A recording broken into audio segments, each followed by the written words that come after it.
السلام عليكم. النهارده الفنكوش. ايه الفنكوش ده؟ حاجه كده جميله وملونه. بنتي واقفه جنبي فرحانه جدا. ايه ده يا ماما؟ قلت لها شايفه؟ بصي الاشكال تحفه قوي، سهله جدا. يلا بينا نعمل احلى فنكوش. بصوا الوانه روعه روعه، في منه الساده وفي منه الالوان كده، بس الالوان بقى بتبقى تحفه. يلا بينا نجيب طاسه. في ناس بتحطه في الاير فراير اللي هو القلايه الهوائيه دي، او في ناس بتحطه في الميكروويف.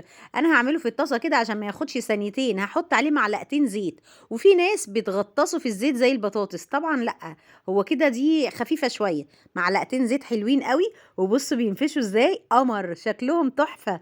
إيه الجمال ده؟ بصوا بصوا بيكبر ازاي، حاجه كده ولا سحر ولا شعوذه، حاجه كده روعه. اعوذ بالله طبعا من السحر والشعوذه. ما شاء الله.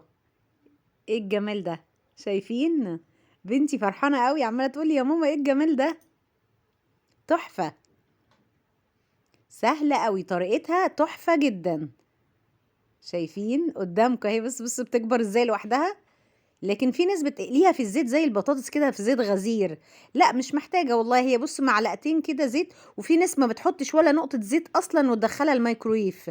بتبقى سهله قوي وخفيفه وجميله. يا دي يا الفشار، تبقى الولاد بيحبوها جدا احسن من الشيبسي والحاجات اللي انتوا عارفينها التانية.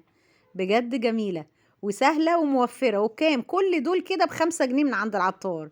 بجد روعه لذيذه جدا. شايفين؟ حلوة قوي. ده انا لسه في طاسة تانية لسه ما عملتهاش.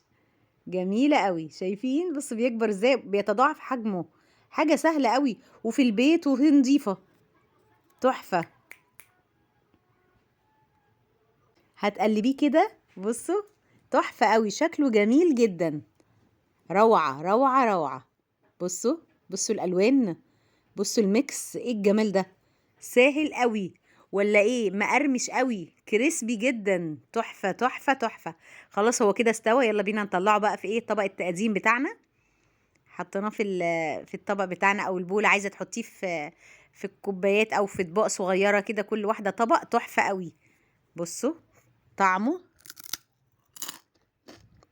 سامعين القرمشة؟ روعة، يجنن. بجد طعمه ما تحطيش عليه ملح ولا حاجة. ممكن تحطي عليه بهارات جبنة، اللي هي بهارات البطاطس دي، بنجيبها برضو من عند العطار. لكن ما تحطيش ملح، وعليه الملح وعليه كل حاجة. هنرش رشة خفيفة كده. الولاد بيحبوا بهارات الجبنة دي جدا. بتبقى جميلة كده ولذيذة. بس هو كده كده تحفة بصراحة، هو ما عليه كل حاجة. ما تنسوش اللايك والشير والاشتراك في الصفحة. السلام عليكم.